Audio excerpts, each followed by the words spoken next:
everyone, and welcome to Cybertherapy. My name is Ashley. I'm your host, Senior Marketing Manager at JupiterOne, and my co-host is... Hey, everybody. Tyler Shields. That's me, yes. Co-host Cybertherapy, CMO, JupiterOne. Thank you, Ashley, for the introduction. Yeah. If you're new here, welcome. This is where we get to talk to tech and security professionals, get to know a little about the human behind the tech. And today we've got an awesome guest. Super excited to chat with her about what we've had planned. But first, I just want to let you know we stream first and third Tuesdays of every month. And so definitely follow us on LinkedIn, like us on YouTube, hit that notification and subscription button. Or, if you're on Twitch, which we don't have many Twitch followers, but if you are on Twitch, definitely subscribe to our channel as well. We also have another show called 100x Engineering that airs on the second and fourth Tuesday of every month. So it alternates between this show and that one. That's a whole lot of math there. It is. Just every Tuesday around this time, you'll get some good content here. So. Yeah, and definitely smash that like button, smash that subscribe button, click that notify bell. You got to do all the things that the young kids say. This way. It's that way up there. It's somewhere around here. I never know where it is. I leave that for the post-production team, the wonderful Tyler P, to take care of. He magically puts a bell wherever I point my finger. No, he doesn't. But in reality, please definitely do hit the like, subscribe, bell, notify. If you like the content, that's one way to get notified of it when it comes out, when we go live, and when it's when the recorded stuff is uploaded. But also it helps us, right? The more we have followers, the more we have people showing that they support what we do, the more we're going to do this, the more we're going to put out cool content for you guys to consume and hopefully find valuable. Yeah. So can you believe it? It is August. We've been doing this. Let's see. Last episode, we talked about Midsummer Reflection. It was mid-July. August is usually the month that a lot of people plan travel because it's right before school starts and all that stuff. So I was wondering, do you have travel plans coming up? No. For business and for leisure. Oh, well, for business, yeah. I'm going to Black Hat next week. So I'll be in Vegas Monday through Friday next week. Yeah, like a degenerate. But no, I'll be there Monday through Friday next week.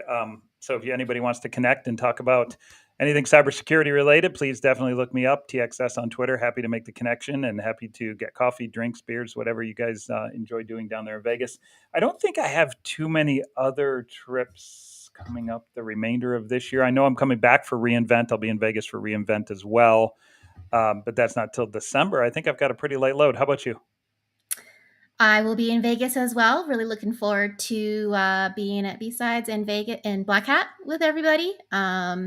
And this will be your first B-Sides, correct? Yes, this will be the first time where I'm experiencing more of Summer Hacker Camp. So traditionally, I've been on the event side and literally only show up for Black Hat Expo hours, and that's it. But this time, I get to go in a different fashion, which I'm super excited about. Getting to talk to a lot of people and just meet folks on the Strip. Yeah, so I want to throw this out there to anybody watching, anybody that watches this before Hacker Summer Camp starts next week. Reach out to Ash. Introduce yourself to Ash. She's super fun. I'll even give her permission to buy a round here or there so that she can actually pay for a couple of drinks and some coffees. But take her around. This is going to be her first experience outside of some of the normal Black Hat events, and to hit up B-Sides and to meet maybe some of the folks that might know me from decades ago, and definitely hit her up and take her to some fun things and events and show her what the hospitality of the hacker culture.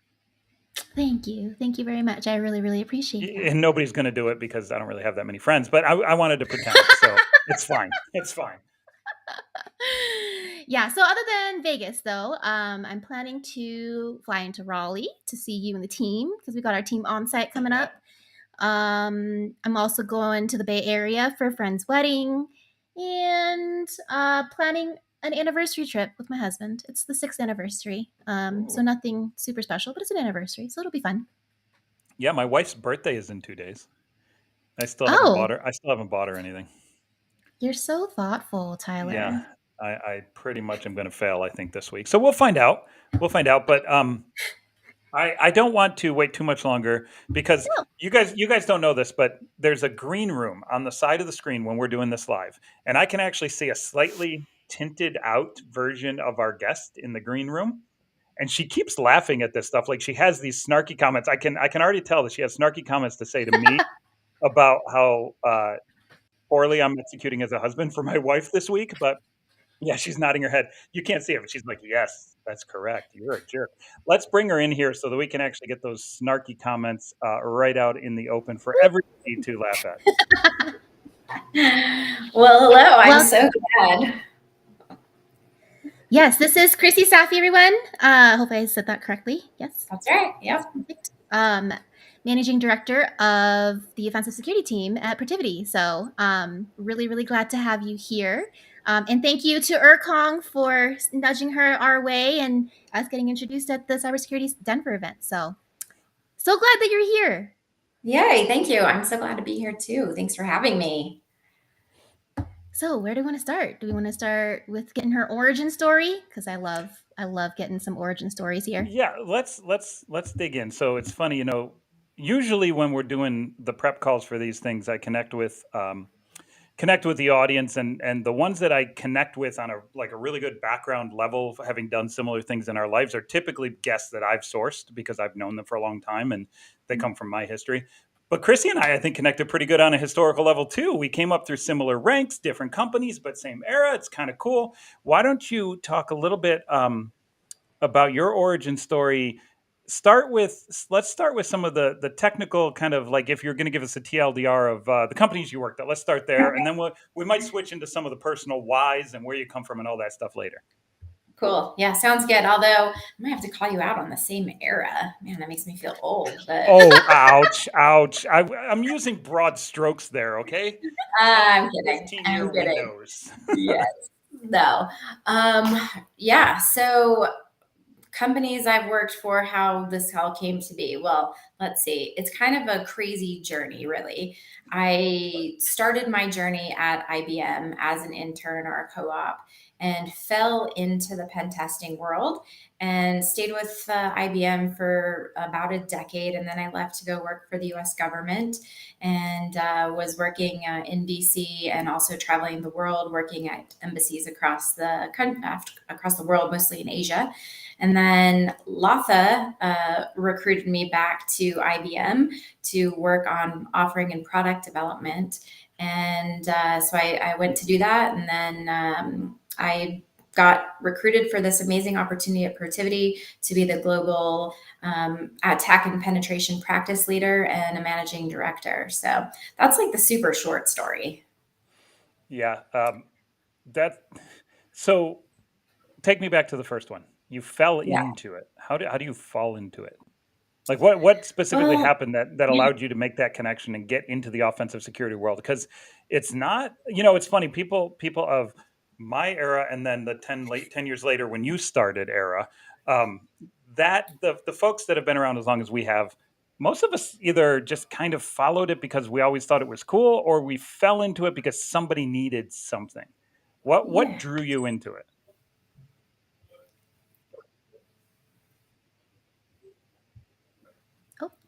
Hello? Yeah. Can you guys hear me okay? Yeah, we must have had a little blip there. Blip in the matrix. We can hear you fine. Can you hear us? Okay. All right, good. Yep, it's coming through. Okay.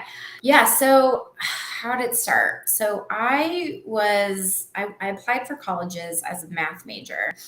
So I really like numbers and things like that. But then I got into school and was like, maybe not math. And so I just started taking some Italian classes for fun and some biology classes. And I just could not cut it in biology. I just couldn't pass organic chemistry. And, I was sitting down with my lab TA. And am I coming through okay? Are we still getting drops in the matrix here? Okay, good. Cool. And I was sitting down with my lab teacher's assistant in my biology class, and he was like, I don't know if biology is really your thing, Krissy, but, you're always fixing the computers in our lab when they break, and maybe you should think about a career in like computers, doing something with computers. And I was like, yeah, well, I do have a little bit of experience with that. And, I grew up had a computer when I was like in 6th grade or so, and I got introduced to America Online through these CDs that we would get in the mail. And I started kind of dabbling in that and hanging out in chat rooms, and ended up getting connected with other people trying creative things, I'll say. Creative And things. There it is. That's a good way to put it. yeah, and so I thought back to that time, and I was like, maybe I should be doing something with computers. And so I applied for an internship with IBM, and it was to do workstation security auditing. So this was, back in the early 2000s, and I would literally go around from desk to desk to desk at a huge IBM facility in Boulder, Colorado, 9,000 employees.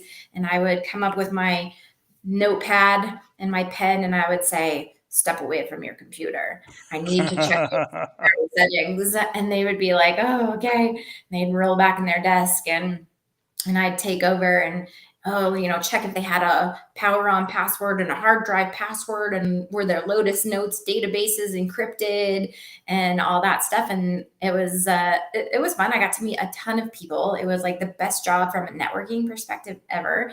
And then I ended up auditing the pen testing group, and was talking with the team and shared a little bit of my other activities and my interests and creativity. And they were like, well, just come do your internship over here. That'd be great. And so I switched, and I loved it. And the man that was leading the team at the time, he was like, hey, I just need you to get an undergrad degree. I don't care what it's in, and we'll hire you. And so I went back to my counselor I went to University of Colorado at Boulder, and I was like, okay, what's my quickest way out of school? I've got a job. I just have to have a degree. And she was like, well, I mean, you've accrued enough credits in Italian. You get a degree in Italian. Because I also did Oh my. and took courses there. And yeah, so I graduated with a degree in Italian. IBM hired me onto the pen testing team, and it all just kind of went from there. So I'd never had any, formal training, like university wise. It was all on the job at IBM starting there. And that Italian, do you think the language ended up leading to your involvement in governmental related type things later on in your career? I mean, they liked that I had Italian, and actually, I think I got paid some kind of bonus for having a language proficiency there.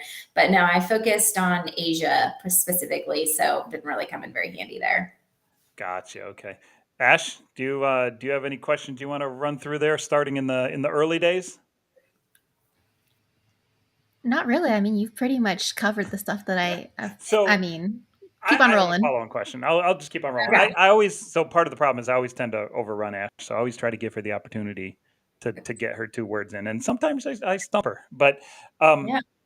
so IBM, you were there how long? I was there for 10 years the That first is time. unheard of. Oh, so the first time. So you went back, Yeah, so I and went that back. is unheard of in Yes, today's world. I What know. specifically what specifically kept you at IBM? Because if you talk to people today, they'll say things like, you got to hop frequently to get your biggest pay bumps. You want to make sure that you're connected with the coolest technology or whatever. Was there something specific about your experience at IBM that you're like, hey, this was just very powerful, and this was helping me learn X or learn Y throughout my decade of involvement there? Yeah, so, IBM, in case you didn't know, is a very large company. I mean, a lot of people haven't heard of it, but it is. And we do a lot of different things. Surprise. So when, I had decided that pen testing even wasn't my thing, the person I was working for was like, hey, well, we have this other thing that I'm spinning up to be a security advisor. And so I was like, okay, cool. And that allowed me to get out and travel and see clients and work with them, and even go do, what did you call it? Degenerate things, like go to Black Hat.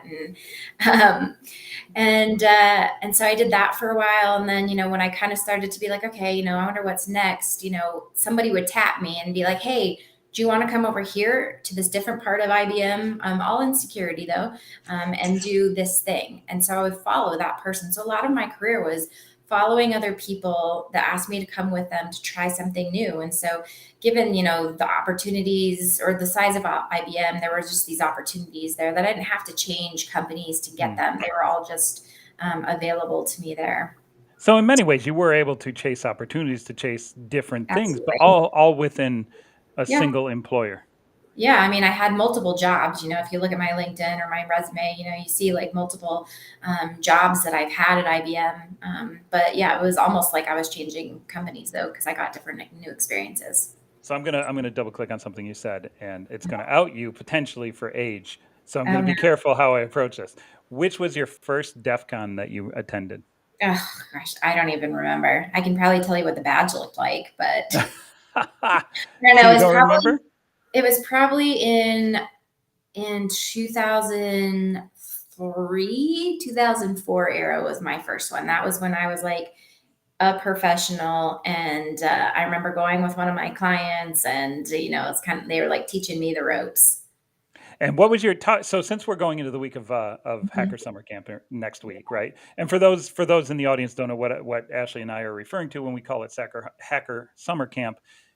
Every week in the summer, you have B-Sides conference followed by Black Hat conference followed by DEF CON conference, all within 1 week in Las Vegas, and it's generally like Sunday to Sunday or something like that. Runs 7 days.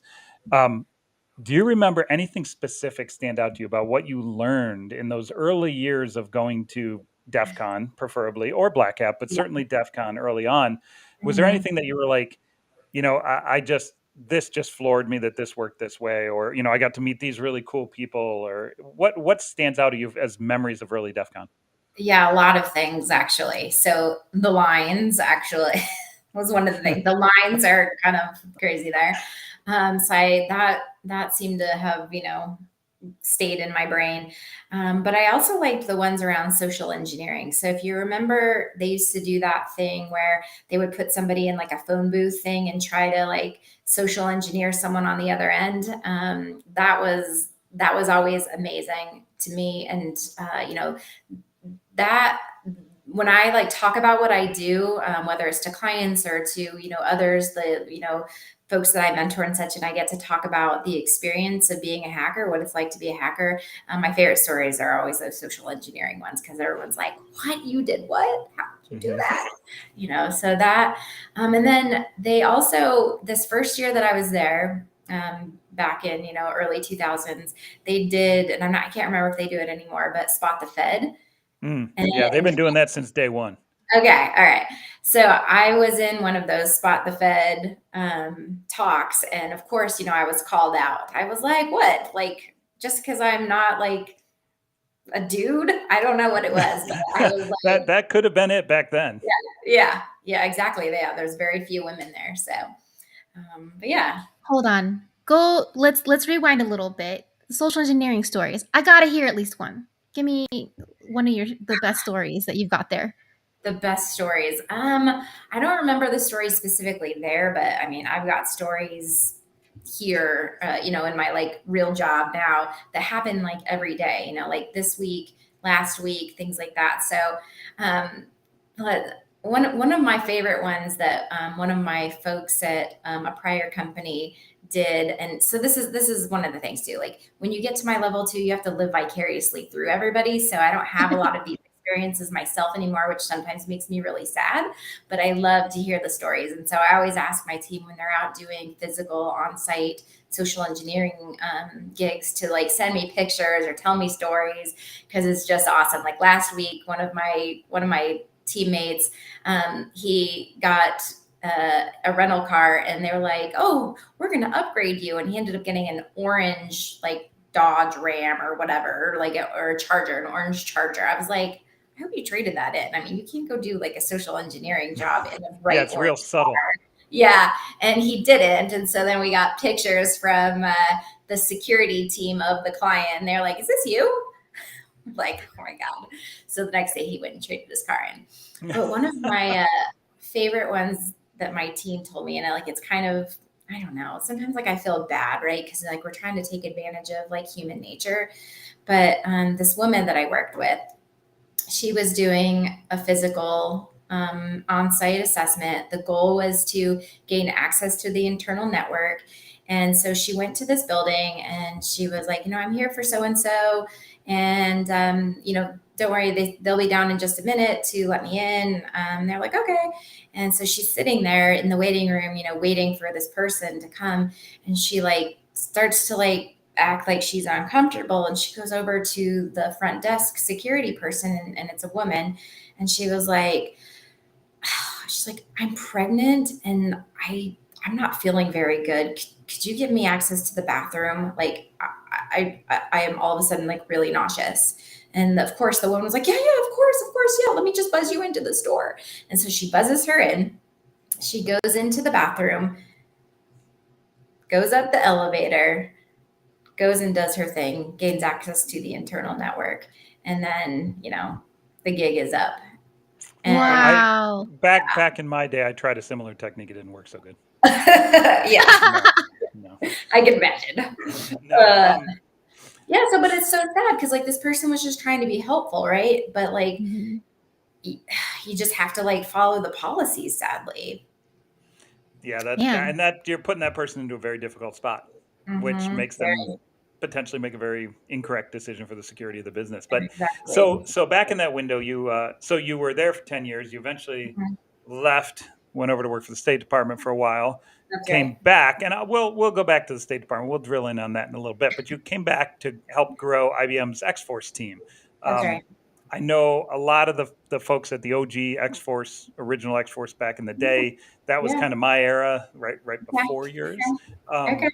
But Thank tell us a little bit about what it was like growing that team versus a team that you've built now and are building now at your current company, Protiviti. you. Is there differences? Are people still the same? Are the techniques still the same? Is there a Yeah. new level of depth or breadth that people have to be successful in that type of organization?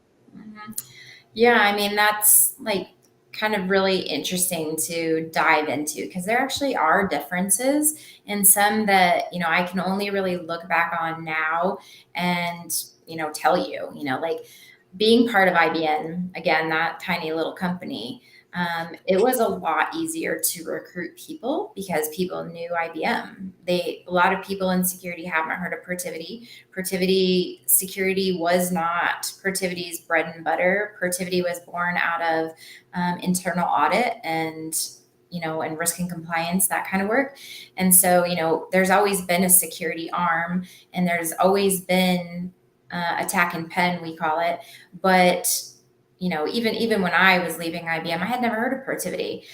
So it took a lot of kind of digging into that. But if you do, you'll see we're rated top for all of the Forbes and Consulting Magazine and the best places to work for women and things like that. So we're a really, really wonderful company, but we just don't have the name out there like an IBM does. And prior to X-Force Red, which X-Force Red as a brand was only established in probably, I want to say I went back in 2014, so probably 2015, 2016. So it's relatively new, but we piggybacked on the X-Force brand itself that had so much street cred, in the market. Mm. So building a team there was a little easier because of that. People wanted to work for X-Force and they heard it was X-Force Red. And then we had some really big names also that worked for the team. So Major Malfunction is one that's coming to my mind right now. He's a quartermaster for DEF CON. And, people are like, oh, cool. I can work with, Major. Awesome. And so there was a bunch of other folks like that too, that, have kind of that street cred too. And people are like, oh, cool, I want to work with that person. So it was a lot easier in that regard. And then, Protiviti, I have to tackle it from a different perspective, different ways of recruiting, different ways of retaining. Uh, Yeah, that's my dog saying hello. We can continue. yeah, he likes that. He likes that. He agrees. Or she. But anyway, but yeah, so that was a really big difference, just kind of the brand. And so, one of the things I'm Sure. working within Protiviti is actually to expand that brand recognition and, use that as a recruiting and retention point. So If you don't mind me, I want to ask a question, Ash. I got one more, and then I'll kick to Oh, you. yeah. I do have one more question because she brought up something that I think most viewers will probably understand. But in the rare chance that we don't get someone with a hacker background, Mhm. you said this person was named Major Malfunction. Yeah. You know? Now I actually know that Okay. person, Okay. and Okay, cool. so Great. that's his hacker handle. What Yeah. did you ever have a hacker handle back in your day? I was waiting for you to ask this one. You know it's coming up. I did, and I'll tell you mine if you tell me yours. Fair enough. Fair enough. Okay. All right. So mine is Sapphire. So it's Safire. So it's a little bit of a play on my last name. So my last name is Safi, Safi. And so then I just added an RE onto the end of it. That And makes it just total. sounds cool. Yeah. Yeah, that's like a total no-brainer one. Mine's Yeah. really dumb compared to that. Okay. What is Like it? really, I might have to go kill my dogs though. In the meantime. don't do that. Yeah, I mean, don't do unless you haven't updated your Chrome, then that would be a dead puppy right there, by our standard. Mm. so, so our CISO Sunil Yu says that if he ever sees you sharing your screen and it has the Chrome update button lit red, it Yes. kills puppies. So that's the running joke. Every time you are sharing with a red update button, you're killing puppies. No, I Okay. would never actually hurt my puppies, but I am getting pretty frustrated that no one in my house, family of 4, is getting Yeah. them to quiet, knowing I'm doing a live podcast. So my hacker handle started in middle school. Oh, wow. Okay. Yeah, so that's where it comes from. I used to play beach volleyball. I used to play college volleyball. I was a college athlete, Okay. playing college volleyball, playing beach in the summers, right? And Mhm. I had a T-shirt that was it was a not animated, but a cartoon drawing on the back of like these crocodiles playing volleyball, and it had a snarky, sentence or something on it. I don't remember what it Mhm. said. Wow. But when you were first coming up in like 8th or ninth grade, coming into the beach volleyball circuit where like 20-year-olds are playing, they were like, Yeah. hey, kid, go get the ball. Like you were just told what to do. And Yeah. so they, I had that T-shirt on playing one day at the beach, and they said, hey, crocodile, go get the ball. And Okay. Cute. so when I was connecting up and logging into bulletin board systems for the first time in middle school, this was Yeah. pre-internet, Yeah. I wanted to use the crocodile as my handle, but Okay. it was capped at 8 characters, and that was too long. Oh, So I yeah. shortened it to TCROC, TCROC, and that became my hacker handle Right. throughout, gosh, probably into my at least mid 20s before I threw it out and started using just my initials, which are TXS. Oh, okay. All right. Yeah. So that's Wow. my hacker handle story. That's good. That's a better story than mine. I like it. I don't know. It's kind of a dumb story. I feel almost embarrassed talking about like middle school, but that's where it came from. Yeah. Well, what's I the can X? imagine. Is your Uh, middle name start with an X? no, and I don't know if I should say. Well, yeah. Well, I have a running joke with that too. I bet people money that they can't guess my middle name, Okay. and I'll give them a certain number of guesses, and I'll even say it starts with, or I'll say my initials are TXS. I don't have a middle Okay. name, Oh, so okay. So it's it's a like trick. Yeah, it's a bit of a trick I use. But so no, I don't okay. have a middle name. And then in college, they used, believe it or not, back when I went to college, they used your initials and the last 4 of your social security number as your username. When I went to undergrad, yeah, yep, like TXS 1234, yes, just like that. Okay. All That was right. your username, Now you're and really leading. that was also your email address. So it was Okay. TXS Yeah. 1234 at rit.edu, where I went to undergrad. I'm Oh, you pretty went sure to they've gotten away with that. Yeah, cool. Okay. Wow. Yeah. RAT definitely has. Yeah, back in the day, they were not very smart with the security side of it. But no, so that's my hacker story. I do want to double click on some of the X Force stuff a little bit more because I always find it intriguing, right? I know I grew up with the early X Force. You grew up with the second generation X Force. Yeah. Do you think there's been in your career, going back to the early mid 2000s, 2005 era when you started to Yeah. now, has there Yeah. been like a massive change operationally in what gets done? Like, you know, originally it was all about Nmap, Nmap things, Nikto things, run a handful of scanners, get your results, jam it into a PDF, kick it off, right? Yes. Yeah. That's changed quite a bit, right? Yes. Yes. Thank goodness. So, I mentioned that I kind of got tired of, or, I was kind of done with pen testing in my early years when I started IBM after a while, because like, that's what it was. And it was like kind of boring. Like there's all these rules, don't break anything and you can only do these basic things. And, then they'd be like, and we're probably never going to remediate them anyway. So, you're just like, what am I doing? Like I'm wasting my That's real time. encouraging. Yeah, right. Like that's how it was. And so, then we started to definitely see like, increased traction and like people actually needing pen testing. But a lot of it was like for kind of check the box, like compliance reasons, certain regulations requiring it. And so people still not caring so much about the remediation aspects. And so, I went through a period of where like it was tough because like I wanted that closed loop, like we find the things, let's fix the things.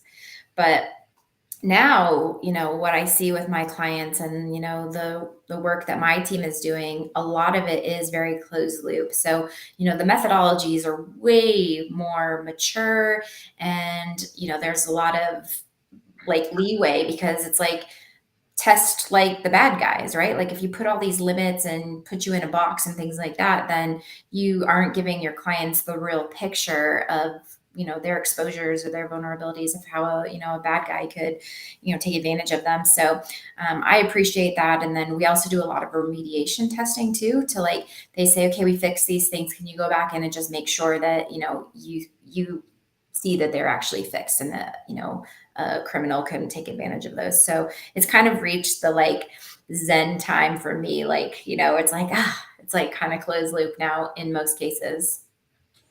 So, Ash, I want you to ask the next question. However, I'm going to put Big Head Tyler in this seat because I did the cardinal sin and didn't plug my computer in before we started this. So I'm about to die. Yeah, I know, right? Live show. This is the first time in 20 episodes I've done something so stupid.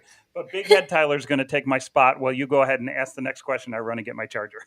See you Sure. jinx that in the beginning. Totally. Mr. It's been 20 episodes and we haven't had a problem. Yeah, exactly.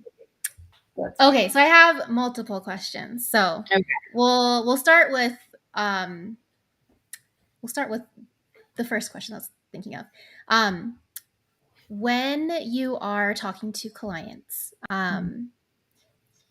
what's been the most challenging thing to kind of move remediation along? Like, have you had to really talk through and examine business impact and like how does it get like measured and talked about, I guess? Yeah, for sure. So, in the way that we do reporting, we have a section for impact. And, a lot of that is a discussion with the client, kind of whoever the buyer is. And, sometimes we do a lot of pen testing work for our audit clients and things like that. I think that's really valuable. And a lot of clients like to collaborate with us on that because oftentimes what you see is they're then taking that report to, a person above them that's going to provide them the money to implement the new thing or fix the thing or take it to their board who's then going to approve the funds for, the thing to fix the issue and such. Yeah. So yeah, I love that. So I do a lot of presenting to boards and to audit committees for that reason to like help them. Like they want to have us come as the experts and talk about, the impacts and what we found and why it's important to fix these things because, boards are getting smarter and smarter for sure, but they're, having a long time of having a gap in that security knowledge. And so us being able to explain that in a way that, they understand, which is the business impact and, how it's going to affect stakeholders and things like that is like become very, very important. And it's probably my favorite part. How did you develop that skill? Because it is a skill to be able to basically translate it, right, into business lingo. So Yeah. So, I'd say like a lot of practice, but I also remember back in my first time at IBM they offered this executive briefing training, and it was in Atlanta at the EBC, the Executive Briefing Center that they have there. And, I was selected to do this. And, all we had to do was talk about ourselves for like 5 minutes or something. And they would video it and record it. And then you'd watch yourself play back in that. And you like, one of the things I used to do, and now I'm like super cognizant of it, and I have been for like 15 years now, is I used to go, I used to like talk and then be, and I was like, I have to stop doing that. It's so annoying. So, and like hand movements, you would think I was Italian because I really do like to talk with my hands a lot, but I've learned to kind of manage that. But I think just, a lot of practice. And, I feel like it's one of my, superpowers, if you will, that I can do that. And I don't know. I don't really have like a process that I went through. It just is maybe like a superpower that I have, or a gift that I have, to be able to translate that technical jargon into things that executives can understand, and then vice versa. And I think that's what makes me successful. Do you Nice. think going back to school and doing your MBA helped you round out that skill set, or was that something you would have gotten on your own? The presenting part and like the technical back and forth, I think I would have gotten on my own. But the business school side of it really helped me round out the skills to run a business. So, I run this practice. I am responsible for the revenue. I am responsible for the contribution margin. So, what margins were coming in at, the rates that, we're putting in place, and what we're getting on our projects, and just really the whole P&L in the business. And being able to like understand on earnings calls too, what our CEO is saying, and translate that to my team. And like tomorrow I have an all hands call with my team, and I talk to them about the financials in a way that they understand and care about too, which I think a lot of that has been experience, but a lot of it really helped from getting my MBA. Do you think that gives you a leg up in cybersecurity, or is this kind of just like this gives you the ability? It wouldn't matter if it's cybersecurity or building some other startup, or like, I guess where I'm going with this question is, I hear a lot of younger people say, I don't need to get a degree. I can go into cybersecurity and I can hack stuff, and I can, and you Mhm. can to a degree. Mhm. But Yeah. you and I both decided to go back and get further education. I did Master's of Computer Science, followed by an MBA. So I went back 2 times, which is even crazier in my head. But, I think, do you think that lends itself to a person that can answer questions at a different level, or be more well-rounded than if they just did one or did no degree at all? Yeah, I mean, it's probably like a faster way. I think that people can get that experience as long as they're exposed to it. So if they have good like mentors and Mm, advisors, and they're stepping up for those opportunities to help, like, I have to do an ROI for a particular tool that I'm looking to buy for my team, not me personally. mm, And, I, I have the data, but it needs to be like kind of crunched in a little bit of a different way. And so I reached out to some of my like consultants that have been in consulting now for sure. 1-ish years, and said, hey, you guys want to help me with this? Like, this is an opportunity for you to, I'm going to give you the data. I'll hold your hand a little if you want me to, but why don't you figure it out, and then we'll review it. And then, hey, I'd love for you to present this to, the two levels above me, my boss and my boss's boss. So, I personally am trying to do those things for the next generations, or the younger folks on my team that are just starting their careers, some that don't have college degrees. Like, I think it's really important that we've made that transition, at least at Protiviti, of not requiring college degrees in some of our spaces, including pen testing, because we're really focused on, what are the other experiences that is somebody bringing to the table, trying to diversify people's backgrounds, and, cultures and experiences, rather than just like, I got a 4-year degree from, Hmm. some, you name it, school. Yeah, I always struggle with the question myself, right? Because I don't think there's a very clear answer to that, because I mean, it took me 8 years to get my undergrad. I barely graduated, graduated with a 2.01 GPA in undergrad. I barely made it through, right? But Yeah. I ended up getting a job in Silicon Valley in the dot-com days before I had even graduated. Yeah. You didn't have a degree. They're like, "Hey, yeah, come in and be our security guy." And it's Uh-huh. like, had somebody not given me that chance, it wouldn't have set my ball in motion, my path in motion, right? And Yeah. um, just so happens I ended up personally choosing to go back, but I don't think you have Mhm. to be successful. It's just how you define success and what makes you happy as a person, and then matching those two things together, right? So it's a difficult question to say one path is better than the other. Right. Yeah. I mean, like in hindsight, I'm glad that I have both my undergrad and my MBA, just in case like that could be like a job limiting thing. I think it's Mhm. pretty new that some companies aren't requiring an undergrad degree. But I remember when I was it took me 4.5 years to graduate. So don't feel too bad because I actually Easy couldn't figure there. out. What are you Yeah. saying? My God. I had the opportunity to work for a startup in Boulder. It was, a .com kind of company too. And my aunt, she lives here in Boulder and she owns a biotech consulting company. And she was like, and they were like enticing me with the money, right? They're like, this money, you just quit going to school and come work for us. You don't need a degree. We'll teach you everything you need to know and we'll pay you a bunch. I was very tempted, but my aunt was like, no, you need to go finish your undergrad because you might See, I not went ever and go. did it. I jumped right into the deep end of that stupid pool. Yeah. Yeah, whatever. Let's go. I'll be fine. I'll figure it out. Yeah. Yeah. So I mean, I guess I don't know what that path could have turned out to be. I mean, maybe I would have been a bajillionaire. It didn't matter if I had a degree or not, but You never know. yeah, You never never know. know. That's a tough thing. But Uh, I like my path um, now. I'm happy. I feel successful. I've defined my successes. hey, we can get into what makes happiness and all of those things, which I think is a totally different discussion. But Ash, I think you had another question you had queued up. Yeah. So one of the things that I'm curious about is what have you learned that excites your team and keeps them engaged? Because as insecurity, burnout is it's talked about a lot now, Mm. and it's pretty prevalent. So I'm just curious in, growing the team at Yeah. IBM and then also here at Protiviti, like what have you learned to keep your team engaged and happy and full of life, right?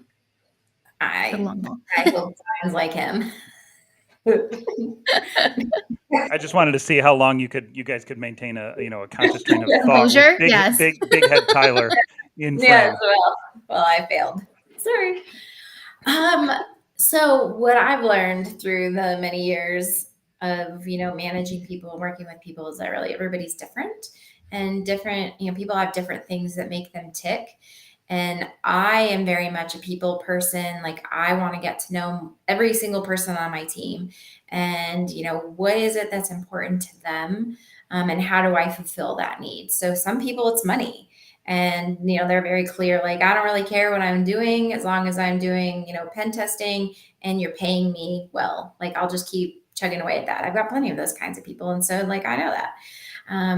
But other people want more than that, and I've had people leave even though like I've countered them with like a bunch of money, please stay, take all this money. And they're like, well, I'm just looking for something different. I don't know if pen testing is for me, and Mhm. I want to try this other thing.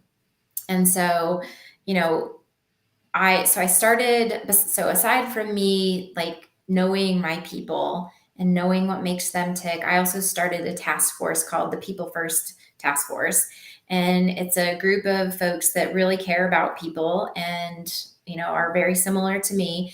And we work on initiatives together that are targeted at kind of filling everybody's little need, scratching everybody's itch. So is it Mhm. having more opportunities to present? Okay, we can do that. Is it having more opportunities to learn? So lunch and learns. And so we've got a whole lunch and learn program. Is it having research time? Like, do they feel like they're just hammering away pen testing, doing client work all the time, but they really want to focus on a particular thing of interest to them? So, okay, let me give you, 2 weeks or whatever amount of time you think you need to do this research thing. And hey, what if we could like make a con talk out of it? Like we'll Mhm. present it to a black hat, a DEF CON, something like that. And we've done those things. So yeah, I mean, I could go on and on with some of the initiatives and things like that I find that makes people tick, but it really it really is individualized, or by individual. And I try to like individualize like my approach to keeping people happy. And that changes over time, right? If It you're at changes. a company for 10 years, that could change very drastically from day one until, that 10th Absolutely. year. Boom. You got it. Yep. So true. Ashley, we're at 45 Yes. minutes of show. Yep. Do we want to squeeze in more questions, or do we want to hop over to the game now? What do you think? I want to do one last question, just because That's I'm totally really allowed. curious. Go Yes. for it. So, how do you inspire the next generation of folks to be curious and to want to pursue offensive security or just security in general? Like, there's different pockets, right? So, Yeah. So this is like a huge passion of mine. Like I just told you all about how I'm a people person and I really care about my people and I want to know my people. I like to talk to anyone that'll listen about what it is that I do, no matter how old they are, or young they are. And so I do like a few different things. So with Protiviti, I'm involved with, I mentor a lot of people in and out of my practice to like kind of teach them about various things. It doesn't have to be about pen testing. It can be about, what are the pitfalls that, I've stumbled on, or what are the like successes and why did that happen? But I also, when I was at IBM had a partnership with a community college and a high school, a local high school up in Longmont, Ashley. And it was called P-Tech. And we started with these kids when they were in middle school and went all the way through high school. And us IBM folks were mentors, and they got a summer internship their junior year. And then IBM hired many of them after they finished their senior year of high school. And when they graduated from high school, they also had a 2-year associates already under their belt too. And wow. yeah, and like one of the girls that I was mentoring, like never crossed her mind about security, but I would talk to her about it and like the cool things we were doing. I got her an internship and really just tried to be the like see it to be it and really like talk about it. And so that's one of the things that I do. But I speaking of RIT, I didn't know you went to RIT, Tyler, but I was a keynote and a role player in CPTC, which is the collegiate pen testing competition.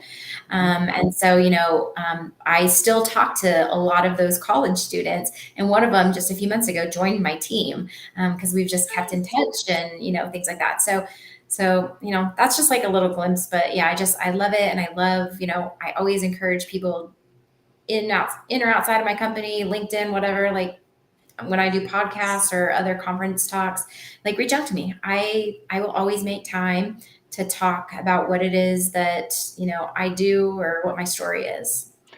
Yeah, I'm going to come work for you. If you're hiring, let me know. I'm going Me to too. Me head your too. way. Head your way. You seem like you would be the coolest boss ever. So count me in. I just feel like I could learn so much. Thank you. So yeah, It's funny. I'm technically her boss, and she never says that to me. yeah, because who's the one who's coming up with ideas on this call? Come on. That's fact. No, he's a great boss. Thank you guys. Yeah. Okay, so I think, unless you have a question, Tyler, Nope. you want to go over the game? I don't know what it is. Today's game is Would You Rather. So, not a competitive game, just more to get to know everybody on this call. And we're doing a Would You Rather travel edition. Yay. Stay on my couch and not travel. Okay, good to know. Does that qualify? Actually, yes. Well, I mean, we learned this last time. We did learn that last week, yes. If you, one of the so last week, normally I'm the one coming up with the game. This time it was Tyler Shields coming up with the game. So it was all about me. Yes. Okay. What a cooler game than that, right? One of the questions was, what would he do if he like won a bunch of money and he'd literally like just do nothing with it?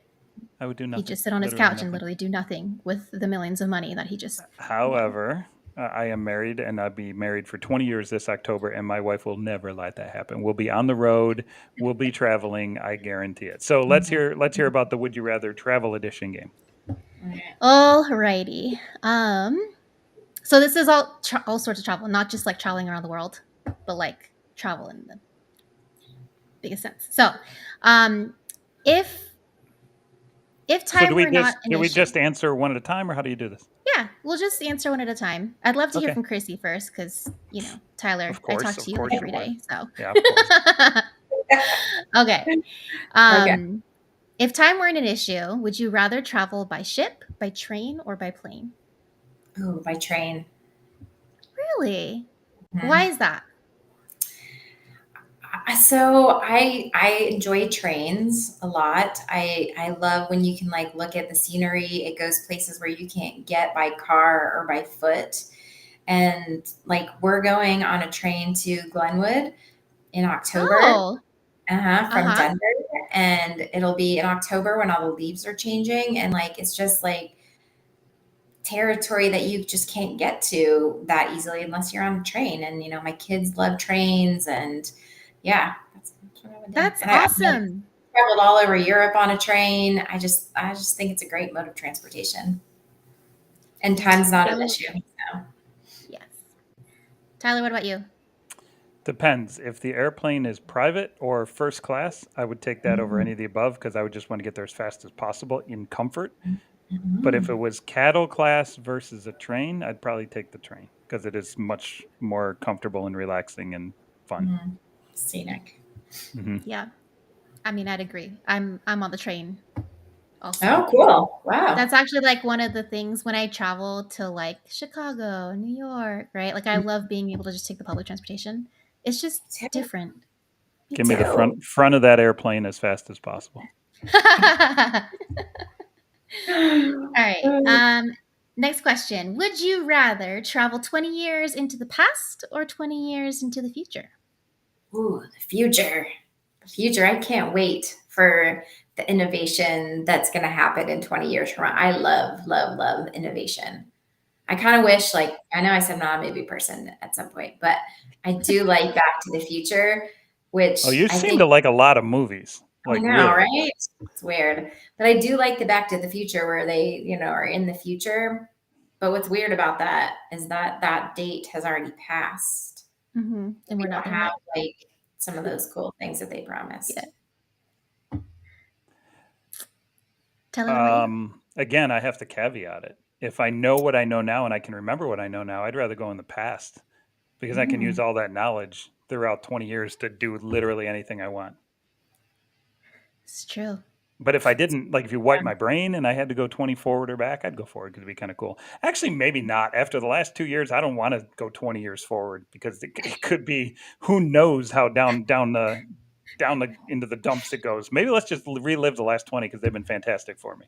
It's true. Yeah. Okay. Don't make this depressing. I'm a depressing person. I go dark. What can I say? Okay. Thank you, Tyler. I think for myself, I think I would want to see where we're at in 20 years. So I think I want to go 20 years in the future also. Just how the world works. If it's Yeah. post-apocalyptic, if we're in the Hunger Games, we're in the Hunger Yeah. Games. So, Right. yes. Okay. But if we're living on a planet and stuff what's that? like that, if we're like splitting time between another planet, like that'd be cool. Yes. Super cool. Okay. Would you rather travel in a tiny house or a camper van? Aren't they the same thing? They're different. Travel in a tiny house. Yeah, what's that? What's a tiny house? Or how do you travel in a tiny house? How do you travel in a tiny house? I That's an guess this is a excellent good point. question. Throw that one out. Okay, I'm tossing this one. That Toss one that didn't one. Go make to the sense. next one. Sorry. Didn't think that one. Okay. Would you rather travel for 5 years in an RV or travel 5 years in a sailboat? Ooh, Ooh. it's a tough one. Oof. That is a Is tough it like one. Machine Gun Kelly sized tour bus RV? However big you want. Yeah, I'm going that way all day long. All day long with like Oh, bunks man. and yeah, all day long. Living in luxury. And do I have to work? No, is this just Nah, this is like Work is perfect optional world. in our fantasy land. Yes. then I'd go on a sailboat. Would be kind of cool. Yeah. Till you realize you get ocean sickness, seasickness. Mm-hmm. But then I get to go travel so much farther. Are you on the boat too, Ash? Well, I would do a sailboat. Sorry. What I'm saying is, yes. I mean, Krissy, if you'd have me, I'd love to travel with you. No, But yeah, that's not what I was asking. I was saying, are you picking the boat? On the yes, boat. I'm definitely on the boat. But you said you get to travel further, but who cares? It's further into nothingness. No, but you get to go like to other countries. If you're stuck in an RV, how do you get to another country? Mm. You're stuck to the You put your continental US. RV on a boat. Okay. Oh. Right, because money's no issue at this point too. You're right. All Mic right. drop. All right, one more question. One more. All right. Okay. Would you rather have unlimited free food at any restaurant for the rest of your life, or unlimited free flights anywhere for the rest of your life? Ooh. Is it one Unlimited restaurant?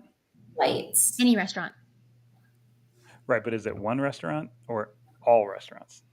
It just says at any restaurant, so I'm gonna say at all restaurants. Okay. That's the call that I Go would ahead, make. Krissy. I'll let you answer. I'm flights Why? because like I love to travel. I love it. Like I also love food. I am foodie Krissy, but I'll pay for good food, and it seems less expensive than flights anywhere I want at any point that I want to go see other places. All right. Yeah, I think I would have to say flights too. But I have a follow-on question after we're done with this one. I would definitely say flights, just for the same exact reason. I can get around to check out some places, but I don't want to travel anyways. I don't know. Maybe it's food. Yeah, you're the one I don't who know. wants to just sit on your couch. So wouldn't you just DoorDash everywhere? Yeah, but I would want to go back and forth to like 2 different places that I really like. So those flights would help to be free. Where is this place? Oh, that's irrelevant. Don't worry about it. Go ahead, Ashley. What's your answer? Oh, my answer would also probably be flights. I mean, I love food. So, Mhm. but yeah, I think flights would be awesome because then I Mhm. could just hop on a plane, go to Japan, get me some ramen, and Yeah. then, hop on over to the next spot and get me some like good street food. I don't know. Like, there's just a lot of things that you could do and All eat. right. I have a follow-on question I want to ask Krissy because she is a self-proclaimed foodie. Let's wrap up this Q&A. It's not a would you rather, but I do want to know what's the best restaurant you have ever eaten in? Oh, ever eaten at? Ever. And then the corollary follow-on question to that is can you tell me the best restaurant you've ever eaten in Vegas? Because that's where I'm going next week and would love to know what you recommend. Okay. So the best restaurant I've ever eaten at that pops in my mind immediately is the Inn at Little Washington. And where's What that? did you get there? Little Washington? It's in Virginia. Okay. It's I think it's a Michelin restaurant, and I got to eat dinner in the kitchen and watch them all like make the food and such. And it just was like, it was dynamite. You got to love those kitchen table experiences. Those are super fun. Yeah. All right, give me your best place to eat in Vegas so I can try to get there next week. Reservation's probably already booked. I know. So, well, I'm going to Hell's Kitchen, which I've heard is awesome, and I really like Gordon Ramsay. I've heard that's good. Strip steak is good.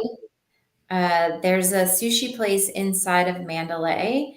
It's called like, oh man, I can't remember what it's called. It's like right across from the noodle shop that's in there. It's really good too. It's like starts with a K, I think, like Kumi or Yes, that. it's Kumi. Yeah, it's Kumi. Yeah, so good. Yeah, those are my favorite places. I mean, In-N-Out is always a hit. Now we know what your tastes are like. Okay, I'm discounting everything you just said. Oh, you don't like In-N-Out? I like In-N-Out, but I am definitely discounting everything else you just said on the back of that. All Well, we right. just have In-N-Out here, and so I'm like pretty pumped. Yeah, in Vegas, I've been to In-N-Out drive-thrus in limos before many times. So yeah, I know that In-N-Out experience at 3 o'clock, 4 o'clock in the morning in Vegas. It can tend to be a good one. You got it. Literally, when the one opened up by the mall, my husband has been there probably at least once a week. Oh yeah. It's Smart man. a bad sign. Like, he understands he's got a problem, but he's like, you know what? I work out. It's fine. Like, I love it now. So Yeah. All right. I think that brings us to the end of the game. I think that brings us to the end of the show, unless there's any questions or anybody want to bring up any topics before we punt this one off. Ash, you good? Krissy, you good? All right. Good. This Well, is fun, guys. You guys are fun. yeah. Thank you Thank so much you for so joining our much for show, joining her. Krissy. Well, I'll see you next week. Yes, Yeah. definitely. I will. I'm going to talk to you after we get off air here and figure out where we can get together next week for a drink or something. So, all right. Perfect. Thank you so much for coming on the show. I Thank you. really enjoyed the conversation. I don't feel like kicking you off, but I got to. It's something I have to do. So get the hell off my show. All right. Funny. Miss Ashley. She's great. She's Yeah. fantastic. She's Yeah. fantastic. So smart, so cool. Uh-huh. I definitely am going to try to get some time on her calendar next week and hang out, and maybe we'll get some food at Kumi or something, depending on what's going on next week. But anyways, Sounds fun. awesome show. Why don't you give us a lowdown on what the next couple of weeks of episodes look like? Do we have anything going on in Vegas? Sure. So in Vegas, we will be live. I will be doing my live. So if you don't know my handle on Instagram or on Instagram and Twitter, it's Ash Cash N. So ASHCASHN. You can follow me there, and follow the experience of my first full or mostly full week at Hacker Summer Camp. So I'll probably go live a few times during the week because I know you are looking forward to that, Tyler. Absolutely. But we will also have plenty of footage. Tyler Peterson, who's in the back room right now, he's going to be coming around with me to do some video stuff. So we'll definitely have some recap videos as well as, some fun stuff going on. We've got a Plinko board. We also have a photo booth. So if you're going, definitely swing by our booth. We've got a photo booth opportunity, props and everything. It's a rocket ship because we were into the space theme. So definitely swing by, get your pins as well. So the pins are super cool. Yes. I usually am not a swag person. I stopped picking up swag 10, 15 years ago. The pins are really cool, but you do have to earn them. So swing by the booth and figure out what you have to do to earn these really awesome JupiterOne pins that you can pick up a collection of 4. So with that, Ash, I'll see you on Monday or Tuesday. Yeah. Whenever you get there. Good. Yeah. All right. All right. Thank you, everyone.